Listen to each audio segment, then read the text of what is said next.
Muy bien. Sí, nos dijo que los lunes lo íbamos a dejar, bueno, su clase libre Ok. y para poder meternos contigo. Ok, muy bien, me parece bien. Este,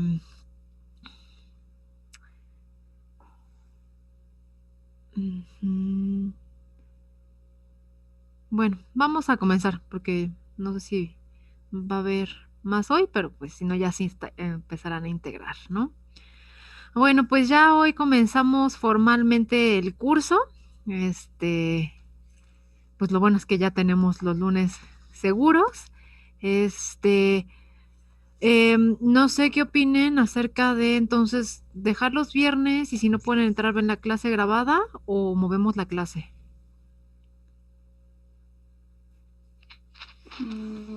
Si se puede mover, estaría cool. Pero si no, pues la clase grabada. Ok. Bueno, ¿qué les parece que eso, o sea, al rato lo pongo en el WhatsApp y ya votamos, ¿no? Porque si hoy no se conectan todos, pues sería injusto que decidiéramos y así a los demás los dejamos volando, ¿no? Sí. Entonces, de Ujú. entrada, ahorita el escenario inicial es que se queda los viernes y los días que algunos de ustedes no puedan entrar, ven la clase grabada. De hecho, no va a haber tanto problema porque cuando empecemos ya, yo creo que va a ser enero y parte de febrero, clases, 2 clases a la semana, porque cuando entremos ya en la parte práctica, eso se los vaya a estar mandando ya con clases grabadas, ¿no? Porque como les comentaba, es más fácil que ustedes vayan viendo el video, le pongan pausa, vayan haciendo en el programa, ¿no? A que me intenten seguir así de, déjeme bajar el Zoom, subo el programa, ¿no? Entonces, pues no hay tanto problema porque la segunda clase, pues la mayor parte del curso va a ser grabada, ¿no? Pero pues de todas maneras lo podemos poner a discusión para que los días que sí nos veamos presencialmente, pues si quieren que sea alguno de los otros días, ¿ok? Pero bueno, y como les decía en el mensaje que les mandé hace rato, la tarea de lectura y cuestionario, creo que la mayoría ya la mandó, pero van a tener hasta el lunes para que me la manden, ¿no? ¿Por qué? Pues porque entonces voy a procurar que las tareas que tengamos que, bueno, que tengan que entregar y que tengamos que discutir en clase o revisar en clase, se revisen los lunes para que sea el día que están todos, ¿no? Entonces, en lugar de viernes, las entregas van a ser los lunes, ¿ok? Pues muy bien. Bueno, pues ahora sí, vamos a entrar a esto del diseño experimental ya de lleno, ¿no? Entonces, antes que nada, pues yo quería checar con ustedes, creo que la mayoría son de quinto semestre, creo que la mayoría, pero pues sé que tengo de otros semestres, ¿no? Bueno, y también quería ver si alguno ya llevó diseño, o sea, si ya tiene idea de qué se trata la materia o nada más están espantados por lo que les han dicho sus compañeros que ya la llevaron, ¿no? Entonces, eh, pues no sé, ¿qué esperarían ustedes que viéramos en una materia de diseño experimental?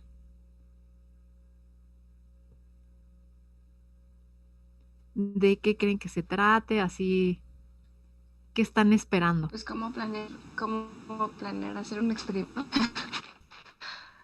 cómo plantear limitar nuestro modelo y cosas así. Ujú, Hacer pruebas estadísticas para ver resultados, ese tipo de cosas, cómo interpretarlos. ujú. Pues sí, básicamente eso, ¿no? Este, bueno, pues vamos a ver, déjenles comparto la pantalla, estos temas.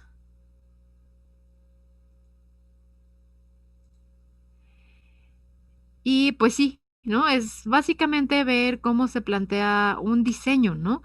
O sea, no cómo se hace, porque a veces se confunde con el hacer el experimento como tal, sino cómo se plantea el diseño de un experimento para antes de, o sea, hacer esto antes de llevarlo a cabo, ¿no? Este, pues creo que la fama de esta materia y de bioestadística, pues ha sido por, por muchas generaciones de que no la quieren llevar, que es la materia que se les hace difícil, y bioestadística, ¿no? Así de, ay, lo evito, ¿no? Ya nada más porque voy en el último semestre y la tengo que llevar, ¿no? Entonces, bueno, yo les digo desde ahorita, no le tengan miedo a la materia, o sea, pues no es que sea así súper sencillo, pero tampoco es complicado, ¿no? Y pues la estrategia que a mí me gusta seguir es que ustedes entiendan el porqué de las cosas antes de hacerlas. Es mucho más fácil si ustedes dicen, ok, ya entendí cuál es el trasfondo de por qué tengo que hacer esto, qué quiere decir. Bueno, pues ya es más fácil saber qué tengo que hacer y cómo interpretarlo, ¿no? Es decir, siempre vamos a ver primero la parte teórica intentando entender, por ejemplo, por qué tomo en cuenta así el error, por qué tomo en cuenta así esta variable, ¿no? Vamos a ver esas cosas y después lo vamos a resolver de la manera práctica, ¿ok? ¿Sí? ¿Cuál es el propósito de esto? No me interesa tanto que ustedes sepan resolverlo en un programa estadístico. Lo que me interesa es que cuando ustedes se enfrenten, llegado su momento, que por ejemplo tengan que hacer un trabajo para otra materia, tengan que hacer su trabajo de tesis, ¿no? O estén haciendo un artículo y tengan el frente el problema biológico y el qué tienen que hacer con sus datos, que ustedes sepan qué hacer, ¿no? Que no se espanten y, ay, no, no, no, ya no sé qué hacer, ¿no? Entonces la idea es que ustedes entiendan qué es lo que tienen que hacer. Tampoco me interesa que se aprendan como las cosas como receta de memoria, ¿no? Sino simplemente puedan analizar los pasos de, tengo esto, ok, no me acuerdo totalmente qué tengo que hacer, pero ya sé que tengo estas dos condiciones. Entonces yo ya puedo buscar en un libro, en mis apuntes o donde sea, si tengo estas dos condiciones, qué es lo que tenía que hacer, ¿no? Pero por lo menos que sepan identificar las condiciones para saber qué buscar, ¿ok? Entonces, pues lo que intento es que sea más práctico, ¿no? En cuanto a cómo resolver problemas. Bueno, y entonces surge esta pregunta de por qué el diseño de experimentos es importante, ¿no? Y les pongo este GIF, no sé si con el Zoom se ven los GIFs, pero bueno, todos han visto este meme, ¿no? En redes sociales de la muerta que le preguntan algo, le ponen un problema y así, ¿no? Calcula. Seguramente así se han sentido muchas veces de, bueno, ¿y por qué tienes que hacer una nova de este tipo, no? O tienes estos datos así de, ay, chin, ¿y ahora qué hago, no? Bueno, pues sí, todos nos hemos sentido así alguna vez. Les confieso que incluso yo también me he sentido así, de, ¿y ahora qué hago, no? Con estos datos, ¿no? Pero bueno, pues el diseño de experimentos y el análisis estadístico es básico en biología. Los biólogos hacemos investigación, ¿no? Para obtener información acerca de muchos de los fenómenos. Y pues algo que tenemos que pensar es en que pues los estudios biológicos pues estamos buscando explicar patrones, explicar procesos, explicar cosas y para esto necesitamos obtener una gran cantidad de información. Sin embargo, para tener mucha información necesitamos también mucho esfuerzo. Y este esfuerzo se puede medir de muchas maneras. Por ejemplo, el esfuerzo puede estar puesto en tiempo, ¿no? Creo que todos medimos mucho el esfuerzo en tiempo. Así de, ¿cuánto te costó pasar esa materia? No, pues mucho esfuerzo porque me desvelaba estudiando, ¿no? Entonces es mucho tiempo de dedicación. Pero resulta que también cuando ya estamos haciendo un trabajo de investigación, el esfuerzo también se traduce, por ejemplo, en dinero, ¿no? Y ustedes dirán, ay, ¿qué tiene que ver dinero con esto? Bueno, pues cuando estamos haciendo investigación necesitamos una fuente de financiamiento. Y pues en nuestra fabulosa realidad de país con pocos recursos para la investigación, pues generalmente tenemos que trabajar con poco recurso. Y entonces, ¿qué tenemos que hacer? Optimizarlo, ¿no? Entonces estamos de acuerdo que vamos a buscar no gastar dinero a lo tonto, ¿no? Sino optimizar ese recurso. Y resulta que también muchas veces necesitamos gente que decimos, bueno, pues tengo que ir a hacer este muestreo. No puedo ir solo, necesito que me ayuden. ¿Cuántas personas me tienen que ayudar, no? ¿Con cuántos servicios sociales de laboratorio cuento? ¿Cuántos de mis amigos son buena onda y me quieren ayudar de gratis, no? O por lo menos que le compre una torta, ¿no? Entonces, todo eso lo tenemos que tomar en cuenta, ¿no? ¿Cuál es el costo-beneficio, no? O sea, ¿cuál es la manera de tener la mayor cantidad de información con el menor esfuerzo posible, ¿no? Entonces, pues tenemos que desarrollar claramente, pues, los objetivos, la hipótesis y el diseño experimental, ¿ok? ¿Por qué? Porque si tenemos recursos limitados y yo no tengo clara la pregunta que quiero responder, no tengo claro el objetivo de mi trabajo, ni siquiera la hipótesis y mucho menos el diseño de experimento, resulta que puedo hacer un gran esfuerzo y ni siquiera obtener buena información. Imagínense que ustedes dicen, no, no, no, ya decidí cómo voy a sacar mis datos y se van a campo y resulta que consiguen mucha gente que les ayude. Y con el recurso que ustedes tienen ponen el transporte, o sea, pongan ustedes que les prestan una camioneta, ponen la gasolina de la camioneta, el alimento de sus ayudantes, el hospedaje de sus ayudantes, todo el material de campo, ¿no? Van y sacan. Y nunca hicieron bien el diseño de experimentos. O no tenían bien claro el objetivo o la hipótesis, ¿no? Y en el momento en el que ya regresan al laboratorio, empiezan a analizar, organizar sus datos, a ponerlos en orden y ven qué van a hacer estadísticamente, resulta que sus datos no son buenos.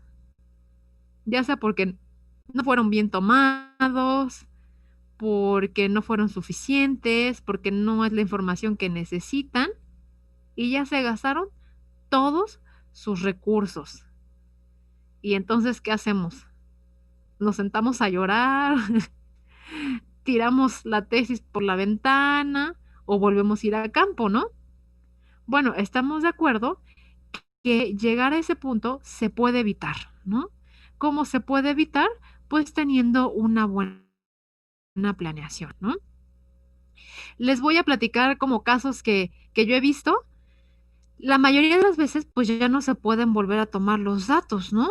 Imagínense que ustedes están trabajando con muestras de Chiapas. Pues no es como que digamos, mañana puedo ir a sacar más datos, ¿no? Pues no. Entonces, pues la mayoría de las veces, pues uno trabaja ya con lo que tiene, ¿no? Pero, por ejemplo, muchas veces no planean bien el diseño de experimentos. Algo de lo que vamos a ver que es más importante es la replicación. Si yo no tengo réplicas, generalmente no puedo hacer mucho en cuanto a la estadística. O si tengo pseudo réplicas, ¿no? Entonces muchas veces dicen, no, pues es que me fui a esta localidad, saqué una muestra de esta localidad, me fui a la localidad 2, saqué otra muestra, me fui a otra localidad, saqué otra muestra. Tengo 10 localidades y quiero comparar entre mis 10 localidades. Pues es suficiente, ¿no? 10 localidades. Sí, pero sacaste una muestra por localidad. Eso quiere decir que vas a comparar un dato contra un dato contra un dato contra un dato. Y entonces, pues realmente te dice algo acerca de lo que tú estabas estudiando, el tener un solo numerito por localidad. Pues no, ¿no? Entonces, todo eso se puede evitar si planeamos bien esto, ¿no? Si tenemos claridad, ¿no? Cambio, si dicen, es que saqué 20 muestras en cada una de las 10 localidades, pues es muy diferente, ¿no? Ya tengo algo con qué describir a mi localidad, ¿ok? Es como si yo quisiera decir, no, pues voy a describir a la población mexicana.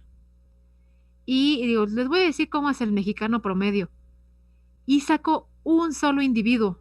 Y a partir de ese individuo quiero describir a toda la población mexicana.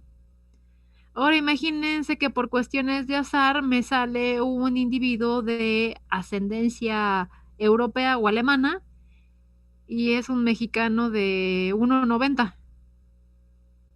¿Describe en general a la población? Pues no, ¿verdad? Entonces se dan cuenta que a ella cometió un grave error y eso es por no tener claridad en estas cosas, ¿ok? Entonces, siempre podemos evitar hacer un esfuerzo que al final resulta inútil por la información que obtenemos si tenemos claridad en estas cosas, ¿ok? Y otra cosa muy importante es no confundir la causa de los resultados en nuestra interpretación, ¿ok? Es decir, que la explicación que nosotros estamos proponiendo de un fenómeno pueda ser distinguida de otras posibles causas, ¿ok?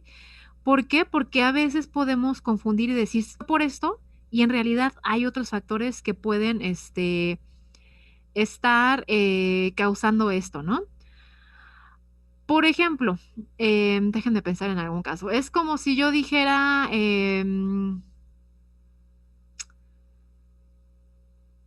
déjenme pensar, que se me ocurra algún ejemplo, ¿no?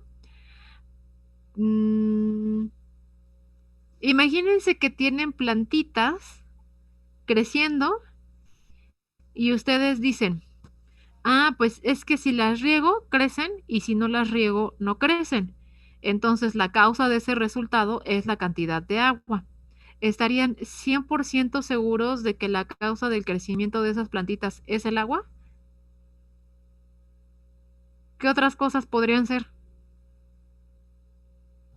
La temperatura, la cantidad de luz, El tipo el del suelo. tipo de planta, no sé. Entonces, hay muchas otras posibles causas, ¿no? Muchos otros factores que podrían confundir el resultado. Entonces yo digo, ah, bueno, pues es que estas las regué mucho más. Entonces estas son las que crecieron. Sí, pero resulta que a cada plantita la puse en un tipo de maceta distinto, ni siquiera me fijé si el tipo de sustrato era el mismo para cada plantita. A unas les da la luz, a otras no les da. Unas están más cerca de la pared y conservan más la humedad, pero les da menos luz. Y por lo mismo, unas se mantienen más frías que las otras. Entonces se dan cuenta que hay un montón de cosas que podrían estar explicando mi fenómeno. Entonces, ¿qué quiere decir esto? Que una de las cosas más importantes en el diseño de los experimentos es que al final la explicación que nosotros estemos proponiendo de nuestro fenómeno pueda ser separada de otros factores que puedan estar causando lo observado. ¿Ok? Entonces, pues es muy importante que nosotros planeemos muy bien nuestro experimento antes de llevarlo a cabo. ¿Ok? ¿Sí? ¿Algún comentario, duda hasta aquí, chicos? ¿No? Ok. Entonces, pues por eso es que les digo, pues no, es muy importante, no le tengan miedo a estos temas, porque digo, siento que tienen un estigma las materias numéricas en la carrera, así como de, ah, no, no quiero llevarla, ¿no? Entonces, bueno, pues no le tengan miedo, ¿no? Esto lo vamos a ir desarrollando poco a poco, pero pues que vean la importancia, ¿no? De que en biología el diseño de experimentos y el análisis estadístico es básico, ¿no? Que pues muchas veces creemos que simplemente con ir a observar es suficiente. Es suficiente si lo único que quiero pues es como el placer de reportar lo que vi ahí. Pero si yo quiero obtener patrones y describirlos, necesito diseñar la toma de datos y además analizarlos estadísticamente, ¿no? Entonces yo espero que pues este curso sirva para que ustedes logren eso y pues que le pierdan miedo a estos temas, ¿no? Les digo que yo sé que tiene ese estigma y, y no nada más ustedes, creo que es como desde, o sea, siempre, ¿no? Yo también les juro que cuando entré a biología era así como de, no, yo no quiero números, ¿no? Qué horror, ¿no? Este, las matemáticas son malas, no son tus amigas, ¿no?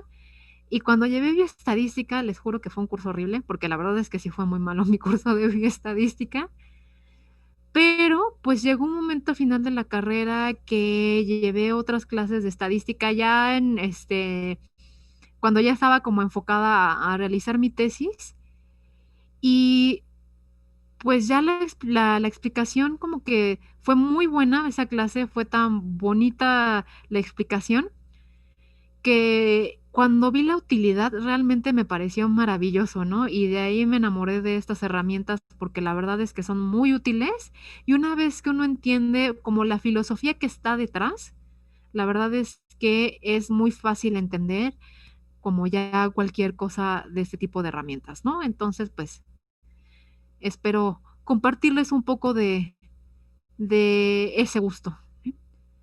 Bueno.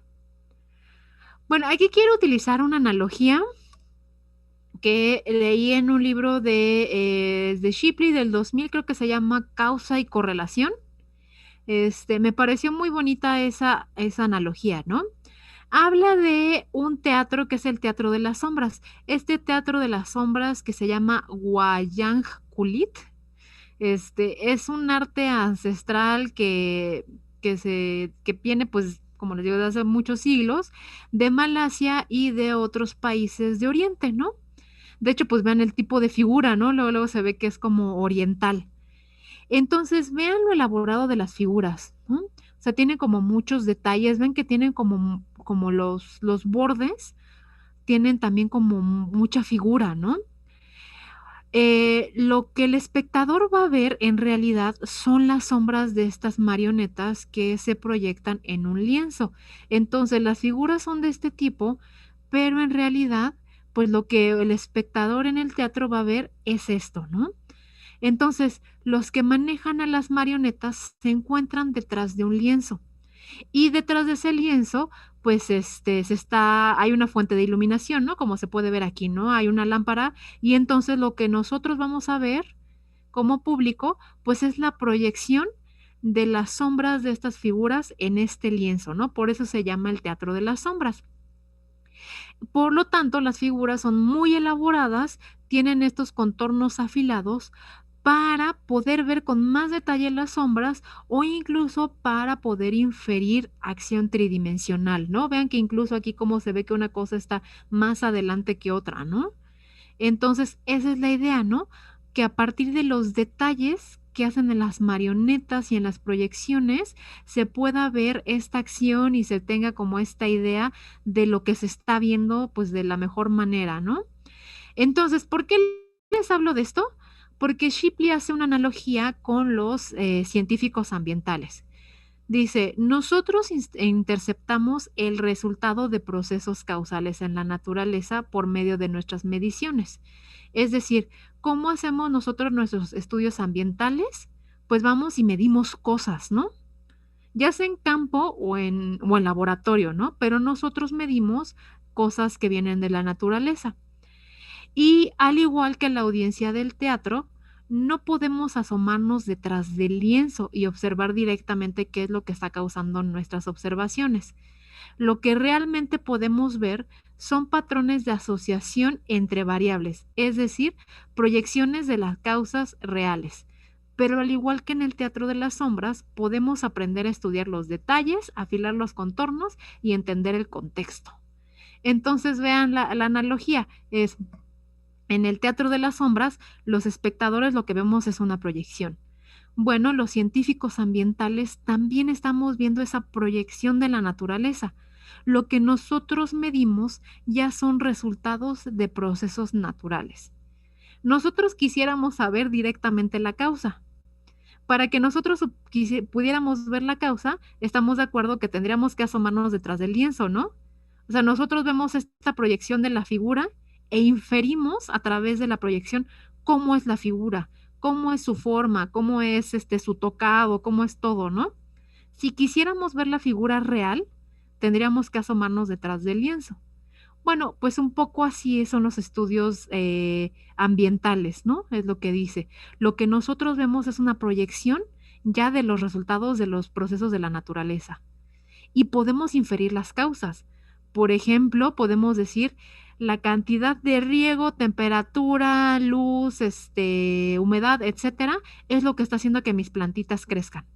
Esa es la proyección que yo estoy captando, lo que estoy intentando inferir.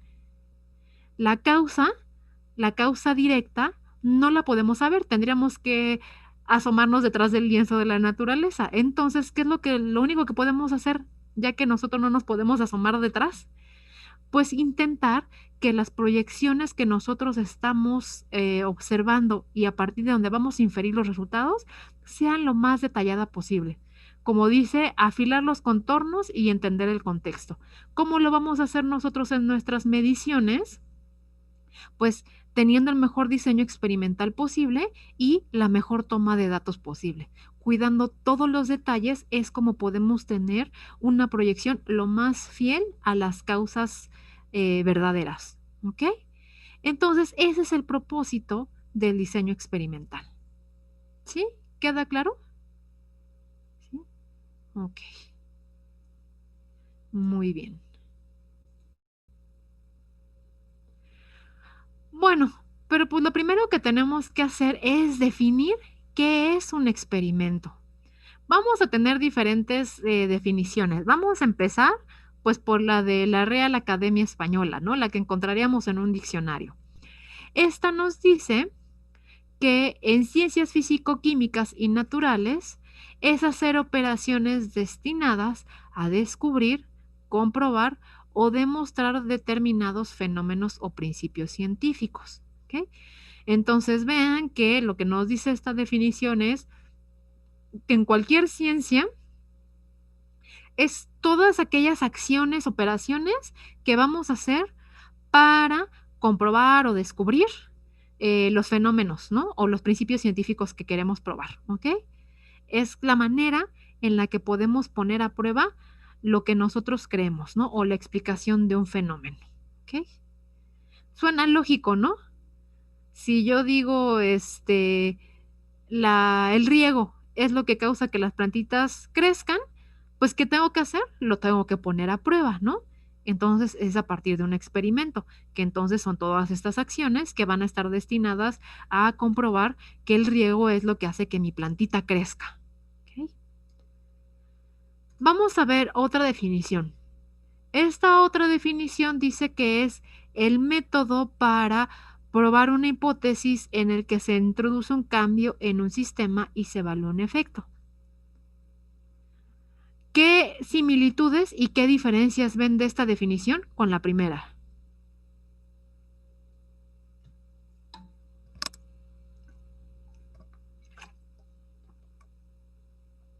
Pues que en la segunda habla de una hipótesis, o sea, que parte de una observación y ya tú planteas lo que puede o no ser, y en el otro pues no dice nada de eso.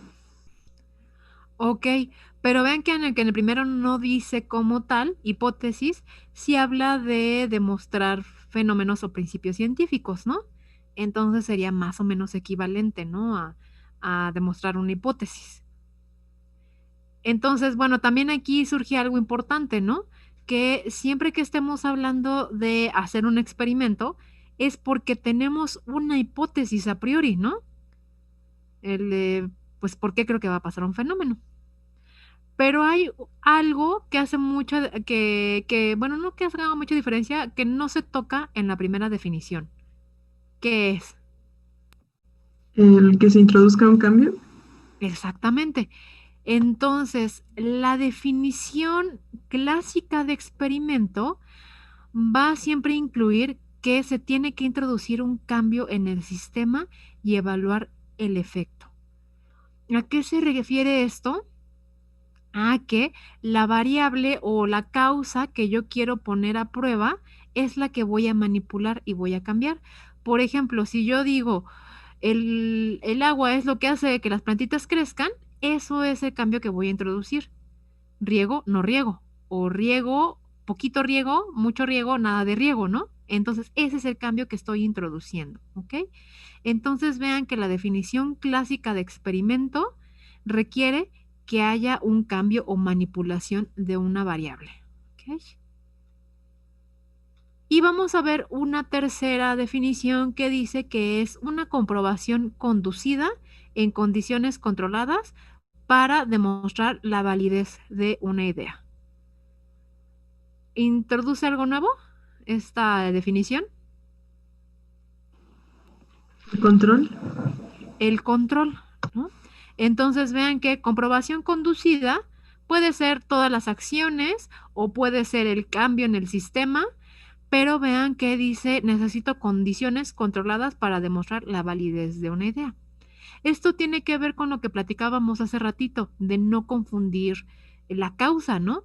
Que decía, bueno, pues el riego, ¿qué es lo único que hizo que mi plantita creciera? Dice, no, pues no me fijé que puse diferentes tipos de sustrato, no a todas mis macetitas le da la misma cantidad de luz, no conservan la misma humedad, no están a la misma temperatura. Entonces, condiciones controladas querría decir que yo tengo que poner a todas mis plantas con el mismo tipo de sustrato, con la misma cantidad de luz, la misma temperatura, la misma humedad, para que lo único que tenga un cambio sea la cantidad de riego, porque solo así puedo comprobar que el riego es la causa.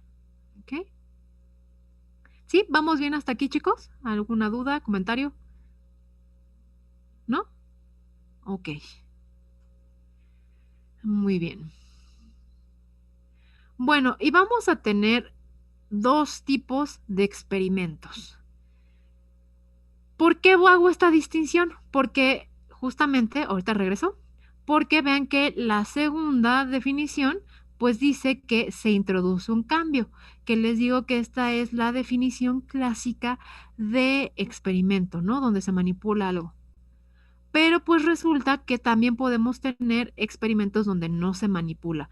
Entonces nosotros los vamos a dividir en dos tipos de experimento. Los naturales, o también se les llama cuasi experimentos, y los manipulativos. Los naturales o cuasi experimentos es donde no se manipula nada, solo se observa. Vean que aquí está la diferencia con la definición que habíamos visto, donde se tiene que introducir un cambio. Mientras que los experimentos manipulativos son aquellos que sí tienen un cambio en el sistema.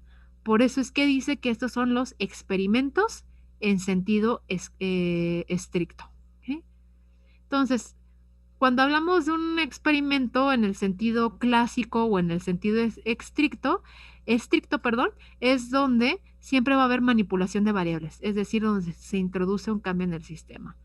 Sin embargo, pues vamos a ver que es parte de la biología que a veces no podemos hacer estos cambios, a veces no podemos introducir estos cambios y entonces no vamos a manipular, solo vamos a observar. ¿Ok? Ahorita ponemos ejemplos, solo que se nos va a acabar el tiempo, entonces les pido que salgamos y volvamos a entrar, igual con esta misma liga. ¿Ok? Entonces los veo en un minutito.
Ok.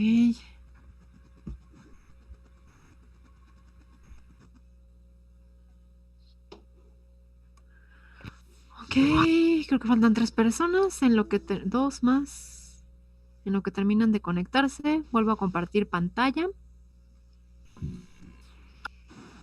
Uno más.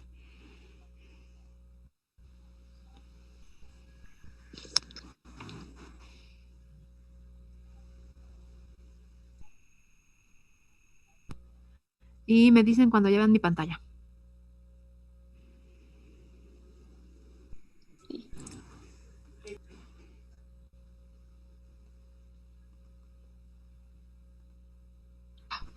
Ya. Ya sé que Ok, entonces íbamos en esto, ¿no? Entonces, como les decía, en sentido estricto, pues un experimento tendría que ser manipulativo, ¿no? Como esto que estábamos diciendo. Bueno, pues si yo quiero saber cómo afecta la cantidad de agua al crecimiento de las plantas, pues tendría que tener tratamientos con diferentes cantidades de agua, ¿no? Para saber cómo les afecta. Digo, yo les dije hace rato con riego y sin riego, ¿no? Pero está muy drástico porque pues seguro las plantas sin riego se van a morir, ¿no? Pero pues podríamos poner así como riego bajito, riego medio, riego alto, ¿no? Entonces, ese pequeño cambio ya lo hace un experimento en sentido estricto. Pero, pues, en el mundo biológico y en muchos de los estudios que hacemos, pues no se puede manipular. ¿Se les ocurre un experimento, bueno, más bien un estudio donde no pudiéramos hacer manipulación de lo que sea, de lo que se les ocurra? Podría ser un experimento de descripción de fósiles, por ejemplo. Ok, pero ¿por qué sería experimento? Pues, bueno, buen punto. Ojo, aquí acuérdense, bueno, aquí tenemos que distinguir entre un estudio descriptivo y algo donde sí va a ser donde sí vamos a inferir algo, donde hay una hipótesis. Por ejemplo, dices, descripción de fósiles. Descripción de fósiles es totalmente descriptivo. ¿Tienes una hipótesis a probar? Si no tienes una hipótesis a probar, es simplemente un estudio descriptivo.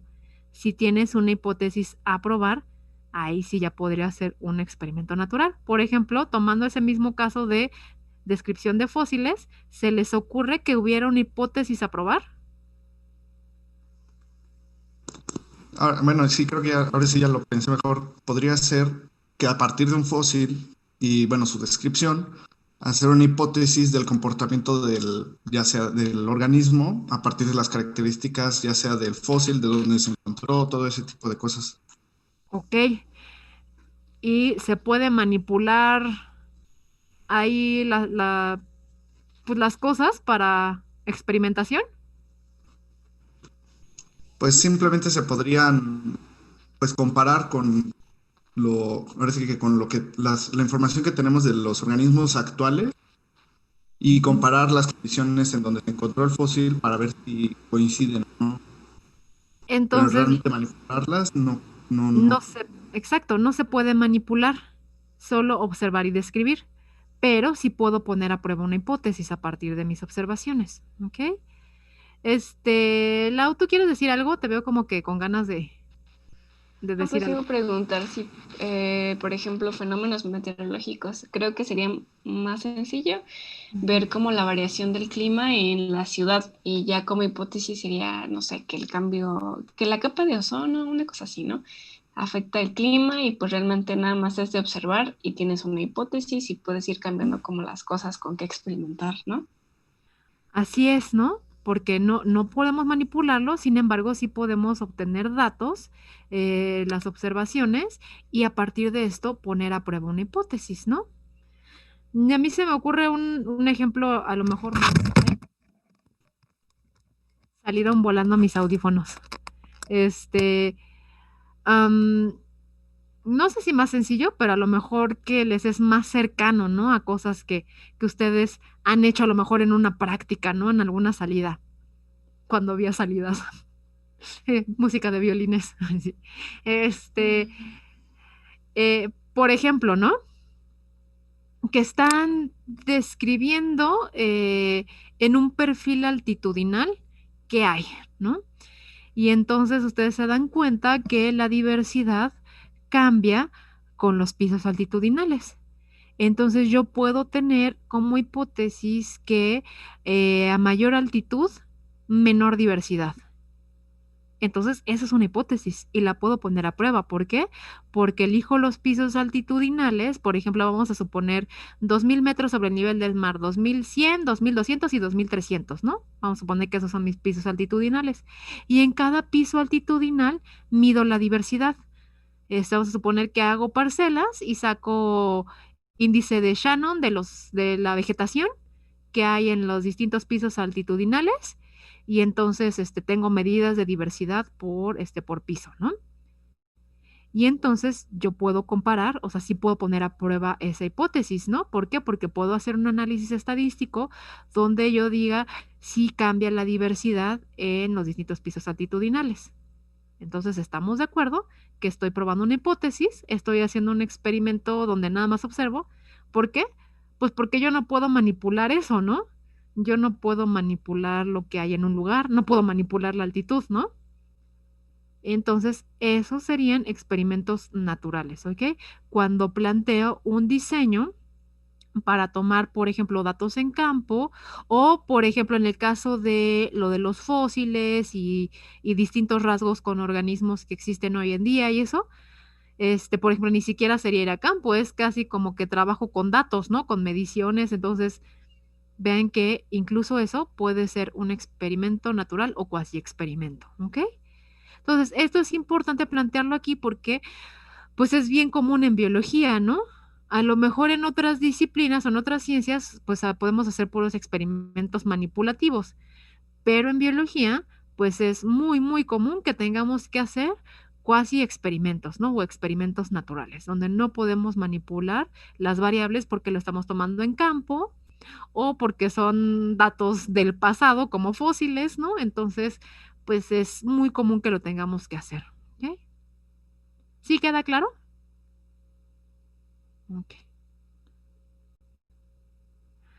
Y bueno, pues aquí les quería poner imágenes, por ejemplo, yo le puse en Google experimentos de distintas cosas, ¿no? Les puse distintas palabras, pero el chiste es que quería que de artículos científicos me salieran diagramas de experimentos, ¿no? Para que vean, todo esto es información publicada, ¿no? Esto ya salió en publicaciones, pero para lograr unos resultados y que les publicaran estos resultados, pues de entrada tenían que manejar un buen diseño experimental, ¿no? Por ejemplo, vean que lo que están viendo es distintos genotipos con distintos tratamientos de suelo, ¿no? Y ver qué tan productivo es esto, ¿no? Entonces vean que, por ejemplo, tienen genotipos locales, genotipos mixtos, pero además cada uno de estos lo ponen con suelo no estéril, suelo no estéril y carbón activado, suelo estéril y carbón activado, ¿no? Entonces, vean que se tiene un esquemita donde es como muy claro que, pues, por ejemplo, genotipo local va a ir combinado con cada uno de estos tratamientos, genotipo mixto con cada uno de estos tratamientos, ¿no? Y les digo, ya son cosas que se llegan a publicar. Entonces, para que se llegue a publicar, pues se muestra que tiene un buen diseño experimental, ¿no?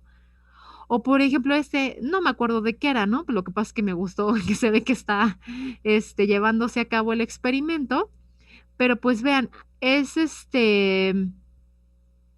si no me equivoco, debe ser algo de competencia porque tienen varias especies en una macetita. Pero ahora pues creo que es esto mismo, ahorita que me acuerdo. Es porque vean el tipo de plantita. Es esta, que es estas de aquí, y estas como más rosetitas, estas de aquí, ¿no? Entonces, vean que pues se generan los tratamientos y ya, o sea, ya la realización, así se ve, ¿no? Entonces, pues vean que para llegar a esto, son macetas, véanlas, todas iguales, mismo tipo de sustrato, con pues planeados los tratamientos, ¿no? Y Pues imagínense, pues el esfuerzo, ¿no? O sea, lo que requiere hacer esto.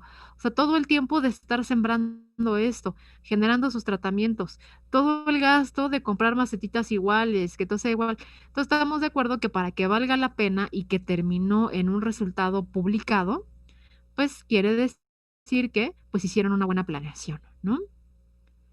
Este, igual acá, ¿no? Vean que tenemos diferentes tratamientos y vean que siempre, siempre se tienen réplicas, es decir, siempre se tienen repeticiones por tratamiento, ¿no?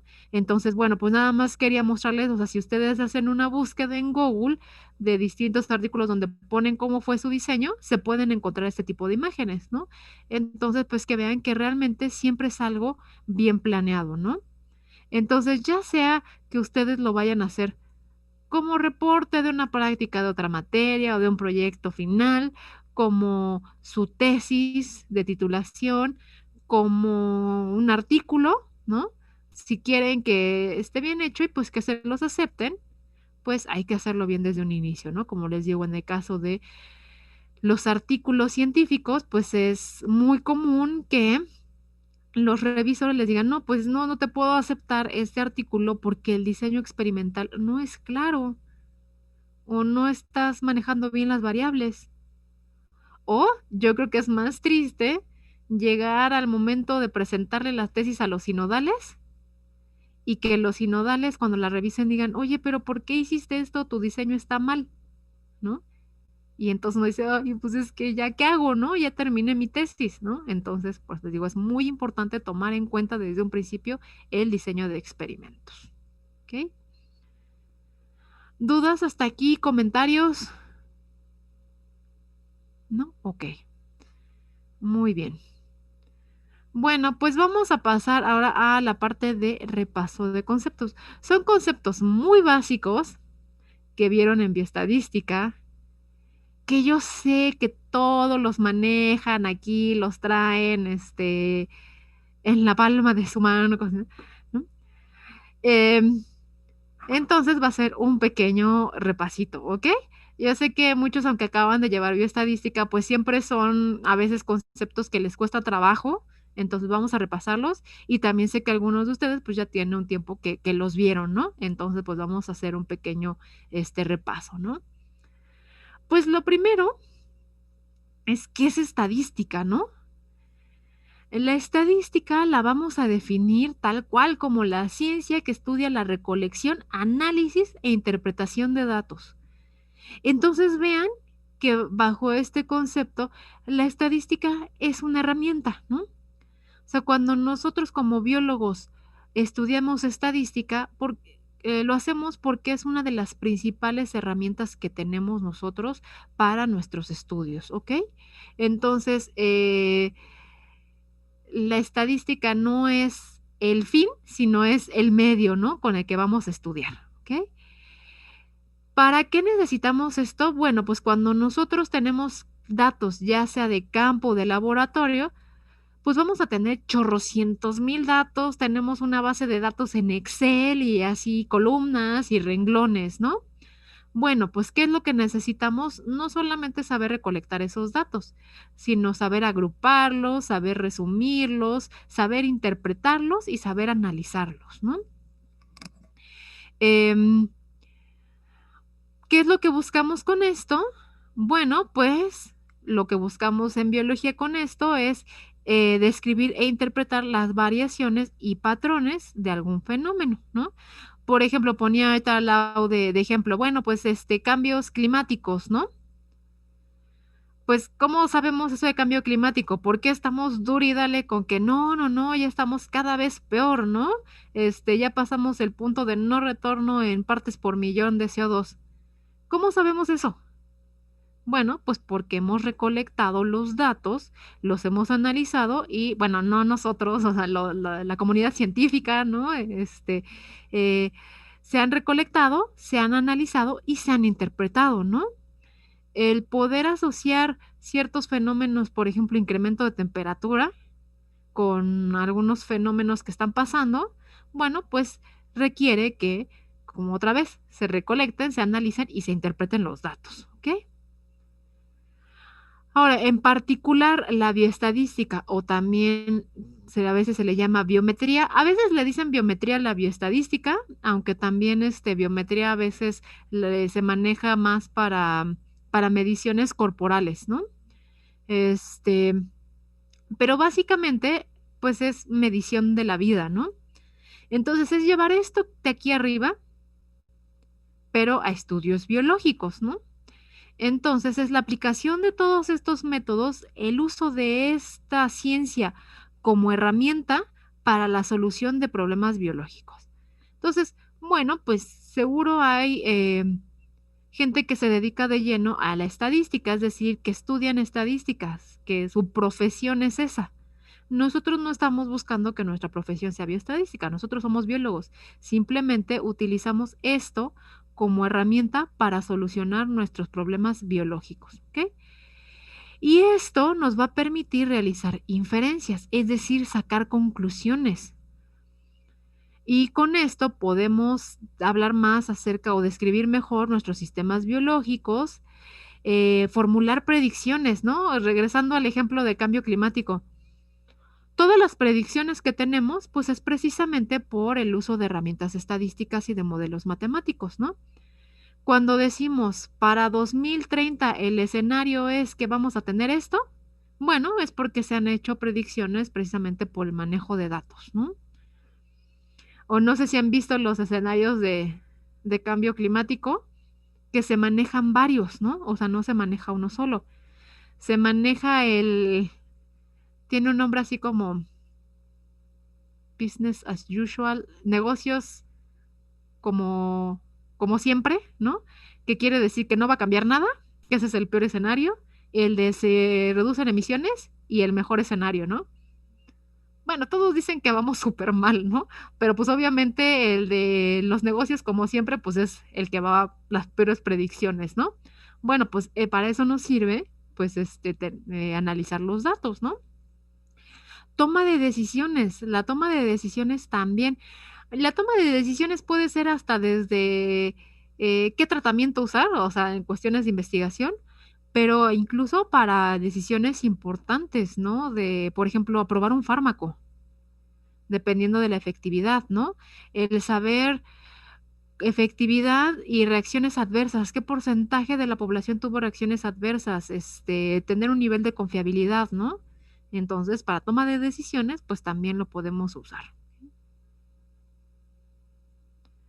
Todo esto, pues va enfocado a los estudios científicos. Bueno, yo sé que no debo ya de definirles que es un estudio científico, pero pues no está de más, ¿no? Entonces, pues nos vamos a referir a todos los estudios que presentan y evalúan de manera objetiva los datos que fueron generados bajo el código ético del método científico, ¿no? Es decir, estamos asumiendo que vamos a utilizar las herramientas estadísticas para estudios que fueron realizados bajo el método científico, ¿no? Entonces, pues es importante esto, ¿no? O sea, para que funcione, pues es que te estamos siguiendo el método científico. Y esta frase me gusta bastante, que dice, los datos nunca mienten. Los usuarios de estadísticos sí, ¿no? Entonces, ¿qué quiere decir esto? Bueno, los datos siempre van a revelar la verdad, ¿no? Si hay patrones, si no hay patrones, si lo que estoy afirmando es cierto o no. Nosotros somos los que podemos mentir. ¿Por qué? Porque nosotros podemos manipular, cucharear los datos, ¿no? Pero sepan que si se cucharean los datos, la verdad siempre sale a la luz, porque los datos siempre van a estar ahí, ¿no? Digo, ha pasado, ¿no? Que publican algo con datos cuchareados, ¿y qué es lo que pasa? Dicen, wow, ¿no? Salió en Nature el descubrimiento del siglo, ¿no? Y resulta que cuando alguien tiene acceso a los datos y dice, es que yo no me lo creo del todo, ¿no? Y los reanaliza, pues resulta que habían manipulado los datos, ¿no? Entonces, siempre hay que hacer buen manejo de los datos, ¿no? O sea, por más que nosotros queramos o tengamos la ilusión de no es que yo quería que fuera significativo, pues siempre va a salir a la luz, ¿no? Esa verdad. Entonces, los datos nunca mienten, los usuarios estadísticos sí. ¿Ok? ¿Vamos bien hasta aquí? ¿Sí? Ok. Muy bien. Bueno, también, bueno, pues viendo lo que estamos definiendo, pues es muy importante entender qué es un dato, ¿no? Pues estamos hablando de datos, pues ¿qué es un dato? Un dato es cualquier atributo o variable cuantitativa, es decir, es algo medible, que va a describir hechos empíricos, sucesos y entidades. Es decir, el dato es lo que yo voy a medir, ¿no? Y pues los datos solamente van a tener información relevante cuando se examinan de forma conjunta a la luz de una hipótesis. Es decir, si yo tengo un solo dato, no me va a decir nada. Va a ser relevante solamente cuando tenga el conjunto de datos. ¿Ok? Es como si yo dijera, bueno, pues está pasando algo raro con la población, ¿no? Eh, los niños no están creciendo, ¿no? No sé, algo así, ¿no? Que imagínense que ustedes quisieran ver un fenómeno así rarísimo de, los niños ya no están creciendo. Toman el dato de un solo niño. ¿Qué les va a decir? Ese niño no creció. ¿Eso quiere decir que está pasando algo con la población? Pues no, ¿no? No es relevante. Esos datos van a ser relevantes solamente si los analizo de forma conjunta. Y entonces resulta que en toda la población encuentro 1 millón de niños que no están creciendo. Ah, ya me preocupo, ¿no? O sea, porque ya me dice algo ese conjunto de datos, ¿ok? Pero además, pues ese análisis va a ser solamente válido si va a la luz de una hipótesis. ¿Por qué? Porque para que los datos me digan algo es porque yo me estoy preguntando algo. Si yo no tengo una hipótesis a priori, pues nada más saco datos. Es, por ejemplo, ahorita que estábamos hablando de los estudios descriptivos, ¿no? Por ejemplo, si yo digo voy a describir los fósiles y entonces agarro los fósiles, los describo, hago la descripción escrita, los puedo dibujar, lo que sea, ¿no? ¿Qué me están diciendo? Pues me están diciendo cómo son, ¿no? Su descripción. Pero, pues yo no me estoy planteando ninguna hipótesis, así que yo no podría decir, con esta descripción contesté esta pregunta. No, porque yo no tengo una hipótesis a priori. Entonces, si quiero que me digan algo, mis datos, tengo que formular de manera previa una hipótesis. ¿Ok? Entonces, eso va a ser muy importante. Sí hay que tener en cuenta que muchas veces en biología no tenemos una hipótesis a priori. Muchos estudios son descriptivos porque, pues muchas veces el primer paso es saber qué hay, ¿no? A lo mejor yo descubro, imagínense así, bueno, un sueño dorado de todos, no solamente descubrir especies nuevas, sino, descubrimos un hábitat totalmente nuevo, un ecosistema totalmente nuevo, ¿no? Estaba perdido, ¿no? Descubrimos la Atlántida, Atlantis, ¿no? Así, algún mundo perdido, ¿no? Y entonces así vemos, pues, vegetación nunca antes vista, fauna nunca antes vista, o sea, todo diferente, ¿no? Bueno, pues estamos de acuerdo que yo no puedo llegar y formular hipótesis si no conozco lo que hay. Y entonces ahí tendría que hacer primero estudios descriptivos. Composición florística, composición faunística, suelos, todo, ¿no? Tendría que describir. Una vez que conozco ese hábitat, ya podría empezar a plantear hipótesis. ¿Ok? Entonces, pues muchas veces en los estudios biológicos no tenemos estudios experimentales, ¿no? Muchas veces tenemos estudios descriptivos. ¿Ok? Pero bueno, pues obviamente en este curso nos vamos a centrar en estudios con hipótesis, ¿no? En estudios experimentales, ¿no? Ahora, para generar las hipótesis o para poner a prueba las cosas, es muy importante tomar en cuenta la variación natural. Eh, ¿Por qué? Porque cuando yo tenga un conjunto de datos, todos los datos van a diferir entre sí, ¿no? Y eso ocurre siempre, ¿no? O sea, ningún, les voy a decir, ninguna entidad, porque pues, vamos a hablar de, como dice ahí, naturaleza animada o inanimada, es decir, seres vivos o no, ninguna entidad de medición va a ser idéntica, ¿no? Todos los datos o todos los elementos de un conjunto difieren entre sí. ¿Ok? Entonces les digo naturaleza animada o inanimada, porque imagínense que ustedes están viendo pues composición del suelo, ¿no? O composición de un sustrato.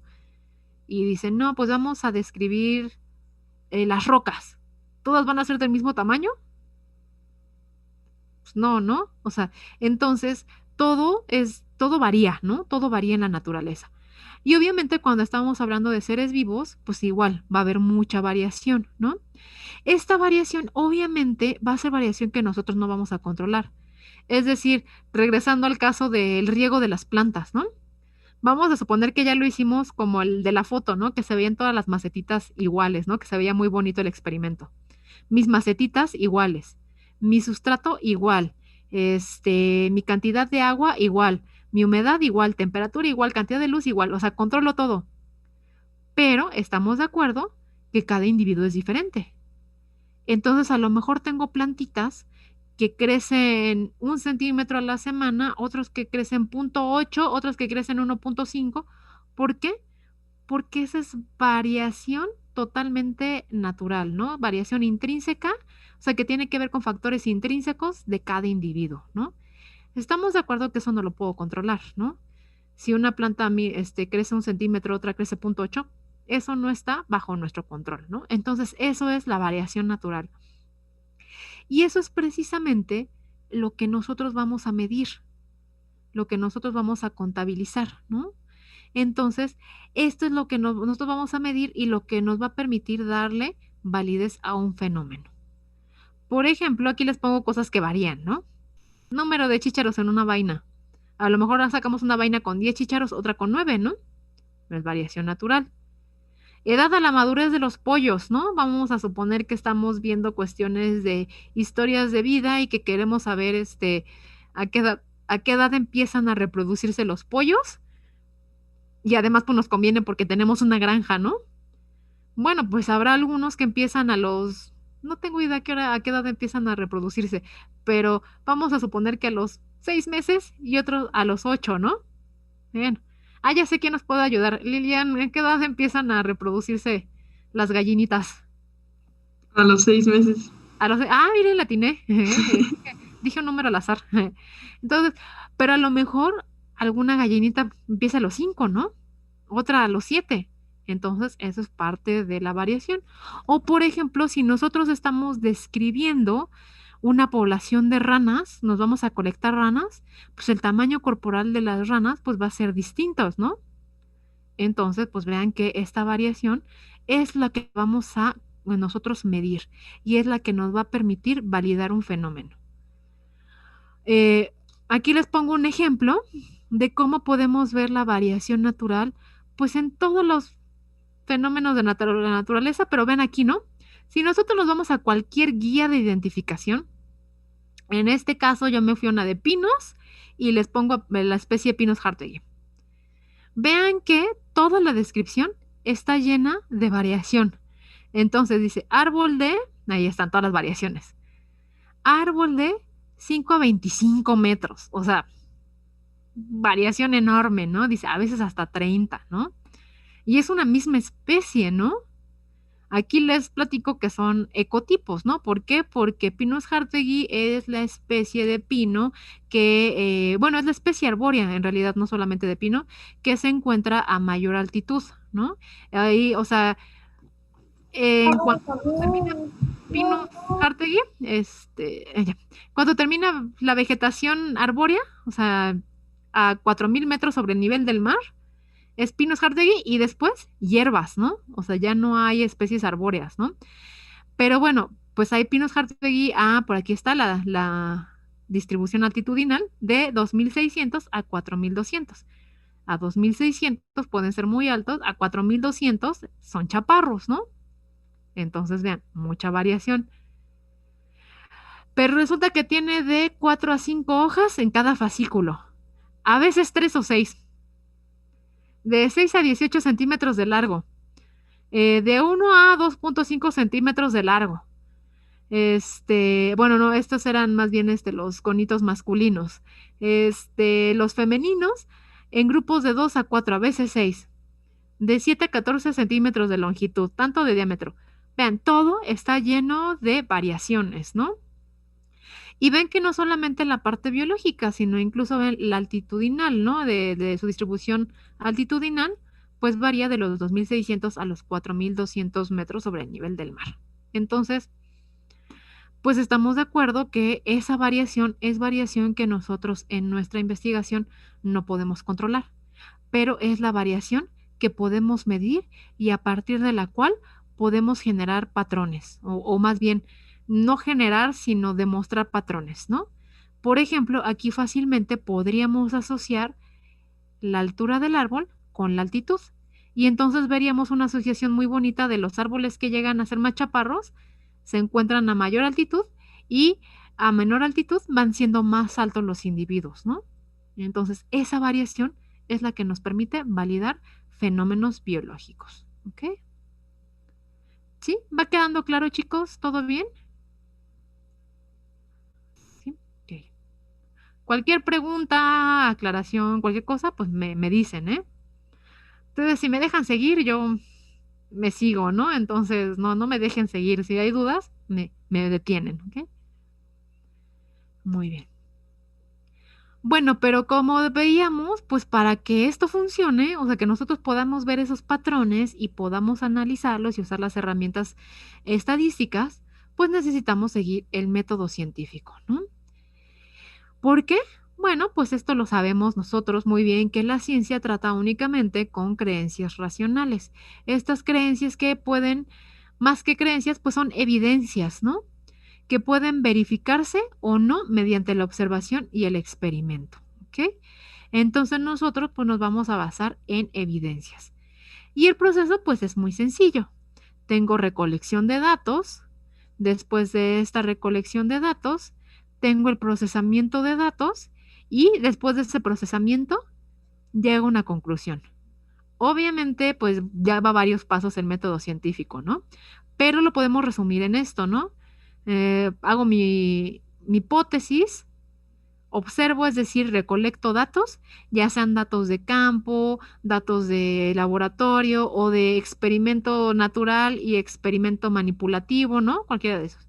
Una vez que tengo los datos, estos datos los proceso y con eso yo puedo sacar esa conclusión. Esa conclusión es la que me va a verificar, bueno, me va a decir si sí o si no, mi razonamiento, mi hipótesis estaba bien, ¿no?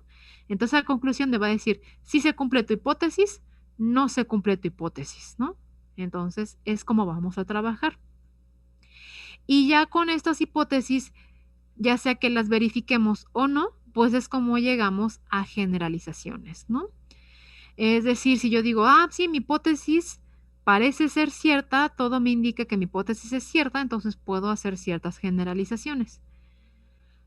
Pero, pues si yo no puedo verificar mi hipótesis, pues no puedo decir que es cierta y pues no puedo decir que hay un patrón o algo así, ¿ok? Vamos a poner un pequeño ejemplo. Entonces, pues como ustedes saben, los salmones en la temporada reproductiva nadan río arriba, ¿no? Ellos se encuentran pues en el mar, en estas costas norte de Estados Unidos y Canadá, principalmente sí, Estados Unidos y Canadá, ¿no? Norte. Y pues nadan río arriba, ¿no? Para llegar a sitios tranquilos, o sea, como donde se crean como zonas tranquilas en el río, como pozas, digamos, ahí ovipositan y pues ahí eclosionan, después de que nacen, pues regresan, ¿no? Regresan al mar, ¿no? Bueno, sabemos que algunos de estos salmones adultos que llegan, bueno, pues algunos se mueren, algunos son comidos por osos, ni siquiera llegan a reproducirse, otros pues se reproducen, ovipositan y se mueren, y otros pues regresan a mar y luego vuelven a regresar al sitio de reproducción, ¿no? Algunos sí hacen más de una vuelta, ¿no? Entonces, vamos a suponer que estos son los sitios, bueno, todos aquí están marcados los sitios, ¿no? Ahora, ¿por qué siempre regresan a depositar sus huevos al mismo lugar donde nacieron? Es decir, los pequeñitos que nacen regresan, bueno, más bien van por primera vez al mar y después regresan a los mismos sitios, ¿ok? ¿Qué ideas podrían tener al respecto? Y Ahorita me dicen las ideas. Primero vamos a salir y volvemos a entrar, ¿ok? Dejamos en suspenso lo de las ideas y ahorita regresamos. Los veo en un minuto.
Ok. Entonces, ¿ya ven mi pantalla otra vez? Sí. Ok. Entonces, ¿ustedes saben por qué pasa eso? ¿O tienen alguna idea?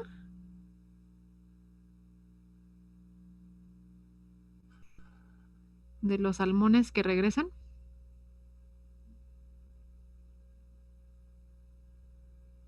Pues no sé, pero tal vez puede ser las condiciones de a donde regresan, ¿no? O sea, tal vez la temperatura del agua o que hay como roquitas donde se pueden quedar o no sé. ¿Alguna otra idea?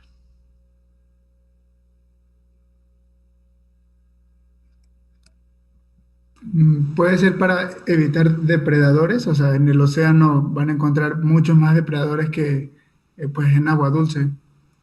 Ah, bueno, eso es porque lo hacen, pero más bien es cómo le hacen para, o sea, nacen, se van al océano, ¿cómo le hacen para encontrar nuevamente el lugar, para regresar al mismo lugar? No tienen Waze, no tienen GPS, ¿cómo le hacen? ¿No? Pues de Bueno, alguna forma se Ay, tiene que quedar registrado en ellos las condiciones particulares de donde nacieron, ¿no? ya sea lo que decía Itzel de la temperatura o otra cosa. Puede ser, ¿no? ¿Alguien iba a decir algo más o ya no? Sí, es lo mismo, que también tienen como su propio registro por ejemplo, hormonas para regresar al mismo lugar y identificar las temperaturas para regresar a donde habían nacido. Algo así. Puede ser como algún mecanismo de memoria en ese sentido, ¿no? Yo les soy honesta, no lo sé, pero pues supongamos que queremos saberlo y nos inventamos una hipótesis, ¿no? Y entonces decimos, tienen memoria. Pero bueno, en lugar de decir tienen memoria porque recuerdan condiciones o alguna cuestión hormonal o algo que les ayuda, nosotros decimos, el salmón utiliza el estímulo visual para reconocer objetos y llegar al arroyo. Es decir, reconoce lo que vio, ¿no? O sea, bueno, estoy inventando, ¿eh? Así no vayan a decir, ay, no, qué hipótesis tan pseudocientífica. Estoy inventando, ¿eh? Entonces, imagínense que decimos nuestra hipótesis. El salmón utiliza el estímulo visual para reconocer objetos y llegar nuevamente al arroyo. Entonces tendríamos que hacer una predicción. Aquí está la diferencia entre hipótesis y predicción. Hipótesis es una posible explicación del fenómeno, mientras una predicción es algo que yo diría, si mi hipótesis es cierta, tiene que cumplirse esto.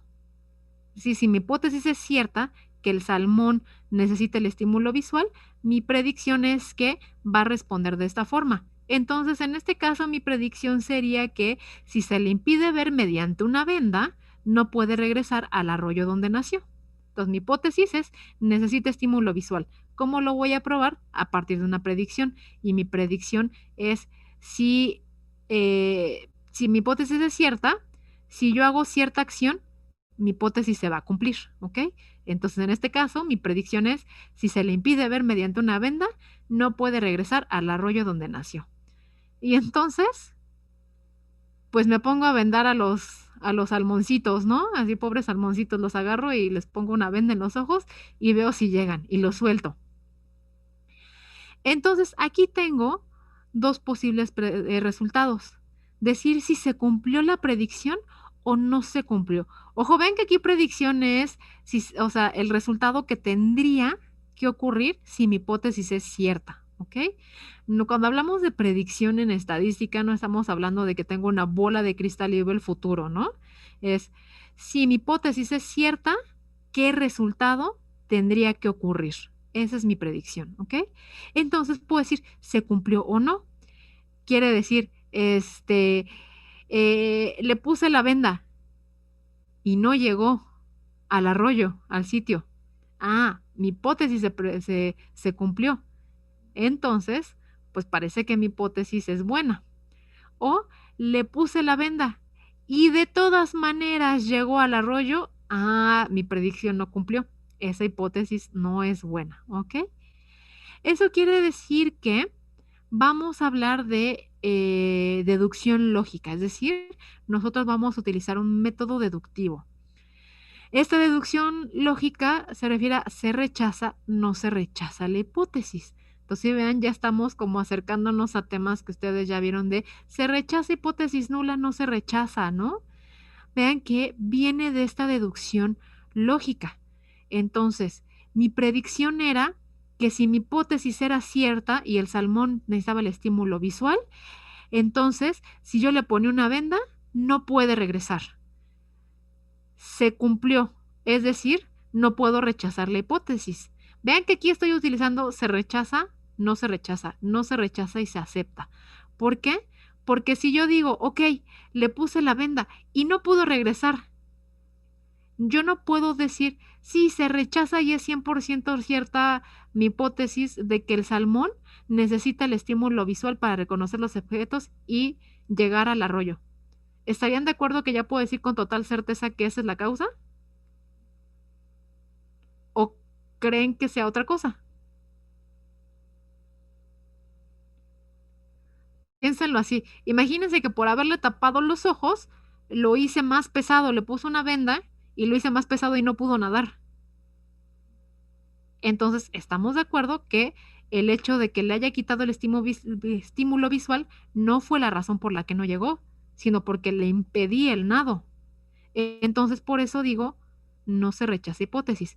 Mi predicción se cumplió, no se rechaza hipótesis. No digo que la acepto al 100% porque siempre puede haber otras causas, pero al menos no se rechaza, la puedo seguir tomando en cuenta y voy a seguir intentando probarla. Ahora, le impedí el estímulo visual, le puse la venda y sí llegó de todas maneras a su destino, entonces aquí sí totalmente se rechaza la hipótesis nula, ¿no? Porque pues el estímulo visual no tuvo nada que ver, ¿ok? ¿Sí? ¿Se entiende esto? Ok. Y bueno, pues ¿cómo sabemos si se rechaza o no se rechaza? Pues aquí es donde el análisis estadístico tiene un papel muy importante. Este va a determinar si el patrón observado es importante o no. ¿Por qué? Porque, bueno, pues ¿cómo sabríamos que nuestro resultado es absoluto? O sea, imagínense que yo agarro 50 salmones y les tapo los ojos a 50 salmones y los 50 llegan al arroyo, al sitio de reproducción. Bueno, pues tengo un resultado absoluto. O que 50 no llegan, entonces también tengo un resultado absoluto. Pero la verdad es que en la naturaleza, acuérdense otra vez, tenemos mucha variación. Nunca va a ser así. A lo mejor tenemos que 30 no llegan y 20 sí llegan. Ese es un resultado más cercano a lo que vamos a tener siempre. Siempre vamos a tener resultados positivos y resultados negativos. Ahora, imagínense que tengo 30 que no llegan y 20 que sí llegan. Una diferencia de 10. ¿Creen que con esa diferencia ya sea suficiente para decir se cumplió mi predicción? Porque llegaron 10 más de los que no llegaron. ¿Ustedes ya se atreverían a decir si se cumplió mi hipótesis? ¿O no? ¿O sí? ¿O qué? ¿Qué harían ustedes?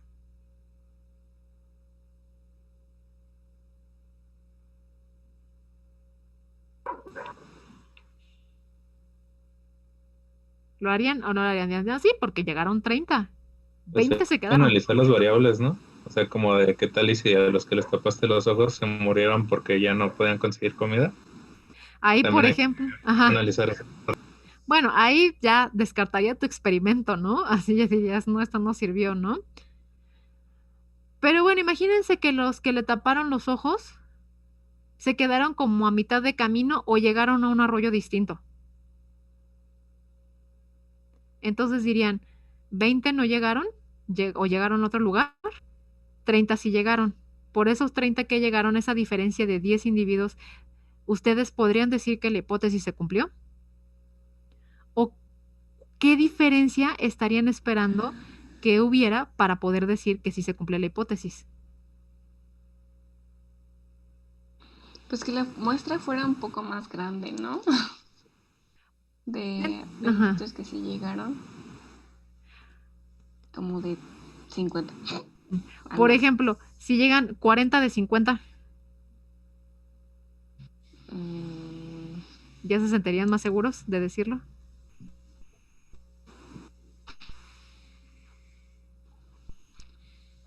Puede ser.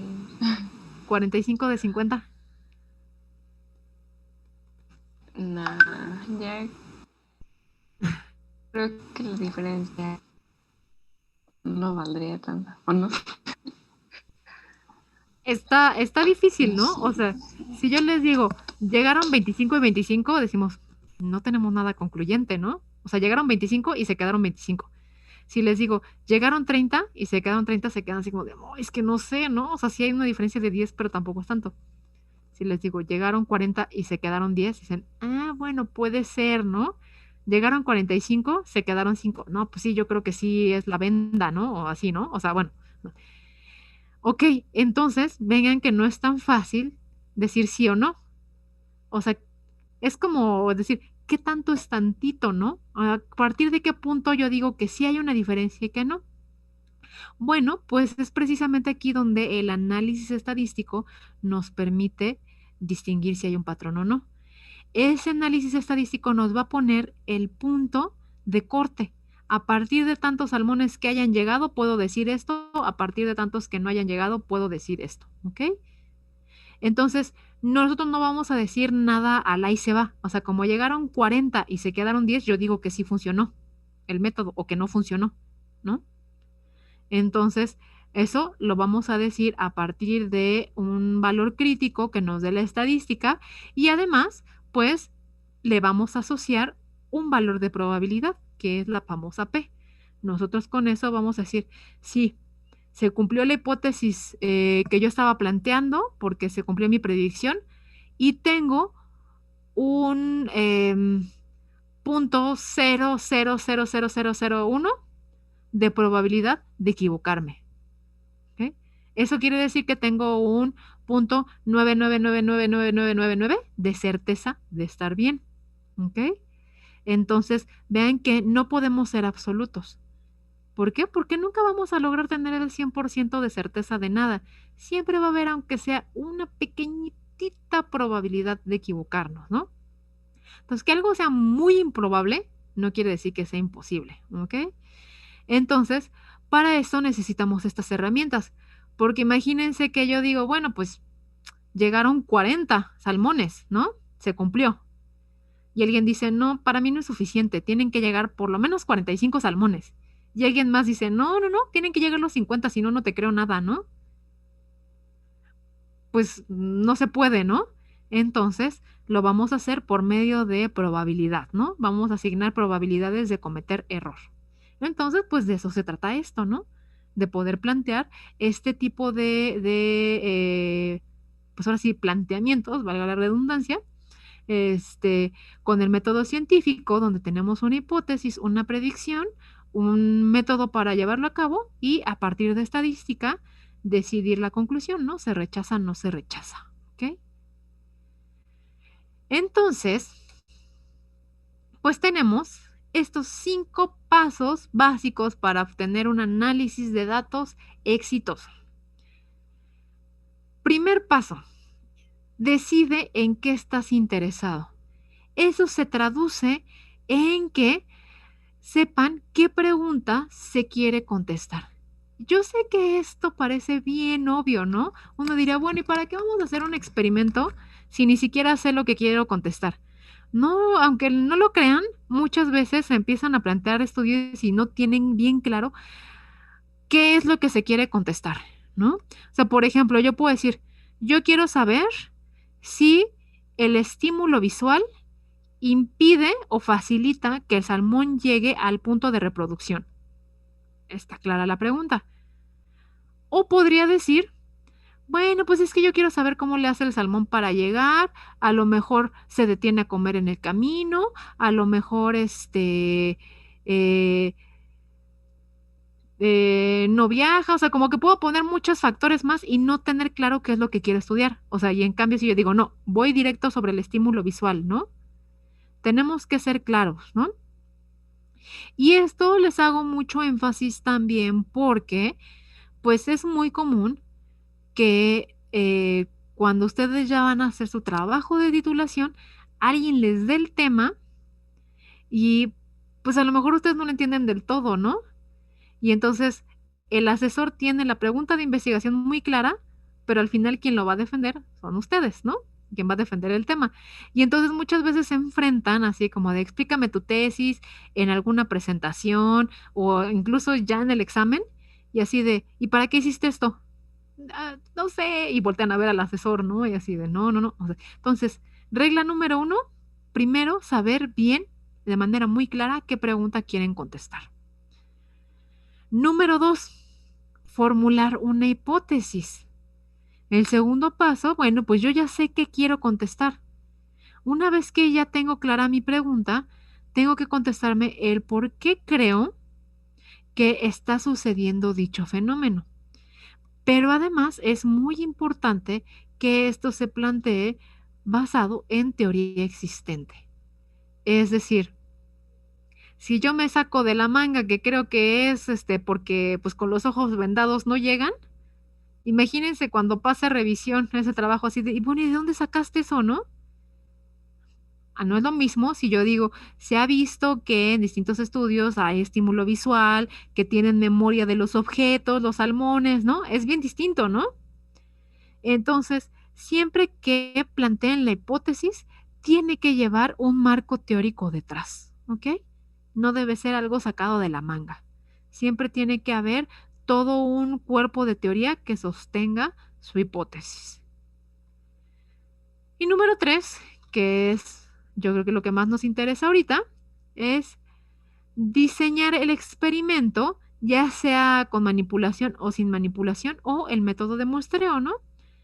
Esto quiere decir que el diseño de experimentos nos vamos a dedicar a contestar la siguiente pregunta. ¿Cómo se va a poner a prueba mi hipótesis? Yo tengo una hipótesis. ¿Cómo voy a formular para la predicción? ¿Cómo la voy a poner a prueba? ¿No? Regresando al caso de los salmones, mi hipótesis es que el estímulo visual es el que hace que llegue o que no llegue. Ok, ¿cómo lo voy a poner a prueba? ¿Qué voy a manipular? Pues la vista de los salmones. ¿Cómo lo voy a hacer? Pues voy a tomar 20 salmones y los voy a vendar, ¿no? Bueno, pues entonces el tercer paso es ¿cómo voy a poner a prueba mi hipótesis? ¿Ok? Una vez que yo tengo esto ya resuelto, es cuando paso a la colecta de datos, no antes. ¿Por qué? Porque entonces yo ya definí desde antes cuántos y qué tipo de datos se necesitan, ¿ok? Esto también les hago mucho énfasis. Es bien importante porque a veces pues nos aceleramos. No, es que yo quiero saber qué pasa con X población. Ya me voy a campo y nos vamos a tomar datos. Y pues nunca diseñamos bien el experimento y lo que les decía, ¿no? Que a la mera hora así de, pues tengo esto. Híjole, pues tienes un solo dato de cada cosa, no puedes hacer nada. Chin, ¿no? O pues se sacan, pero se sacan como se pudo, o sea, no se diseñó y llegan con su profesor de estadística y así de, tengo estos datos, ¿qué les puedo hacer? Y entonces así de, ¿y por qué no planeaste antes? Porque ahorita vamos a tener que ver cómo se resuelve esto, pues digamos como cómo resanamos lo que tienes, ¿no? Entonces, la colecta de datos hasta que se sepa lo anterior y que se haya determinado cuántos y qué tipo de datos se necesitan. Entonces, el cuánto se refiere al tamaño de muestra y el qué tipo de datos es que van a medir. Les voy a poner un ejemplo de esto. Muchas veces me plantean en los proyectos, ¿no? Pues voy a trabajar con germinación y crecimiento de plantas. ¿Ok? ¿Qué les vas a medir? Pues no sé, germinación y crecimiento. ¿Cómo se mide eso? ¿No? ¿Por qué? Porque son diferentes los tipos de datos. Germinación se puede medir con germinó o no germinó. Y entonces vean que ahí lo que tienen como resultado son ceros y unos. Y crecimiento, pues eso lo pueden tener en centímetros. Y entonces ven que tengo diferentes tipos de datos, diferentes tipos de variables. Una es una variable de germinó o no germinó, que son éxitos y fracasos. Vamos a una variable binomial. Y la otra es una variable de centímetros, que es una variable de tipo normal. Pero además, incluso en crecimiento, pueden tener tamaño inicial y tamaño final nada más. O sea, lo medí el día 0 y voy el día 30. O pueden tener tasa de crecimiento donde van una vez a la semana y entonces tienen centímetros por semana. Entonces vean que eso también es importante definir cómo se va a medir antes de ir a colectar los datos. Y el último paso, decidir la prueba o pruebas apropiadas. Si yo tengo claro todo esto de acá arriba, va a ser muy fácil decidir qué tipo de análisis vamos a usar. ¿Ok? Vamos a utilizar una prueba de T, una ANOVA de medidas repetidas, una regresión, todo eso. Si yo tengo claro esto, casi que me puedo ir a una tablita así de, bueno, tengo una variable de este tipo contra otra variable de este tipo, una regresión, ¿no? Entonces, todo esto de cómo se van a analizar los datos, en realidad no se tienen que quebrar tanto la cabeza de qué tipo de prueba van a hacer. Si ustedes tienen claro esto antes, esto ya se define fácilmente. ¿Cuándo es cuando tienen problema con esto? Pues cuando pues los datos se tomaron al ahí se va y hay que ver qué prueba se le ajusta, ¿no? ¿Qué se puede hacer, ¿no?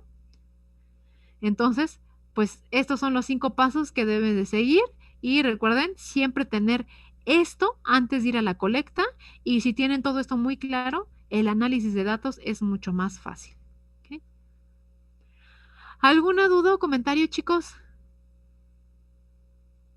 ¿No? ¿Seguros? ¿Todo claro? Ok.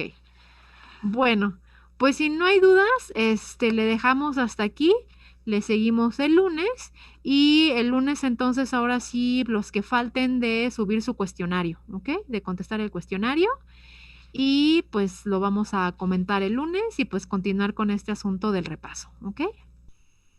¿Sale? Muy bien, chicos, pues si no hay comentarios, entonces pues nos despedimos, nos vemos el lunes y que tengan bonito fin. Gracias, igualmente. Gracias. Muchas gracias. Muchas gracias. Bonito Nos fin. vemos. Nos vemos.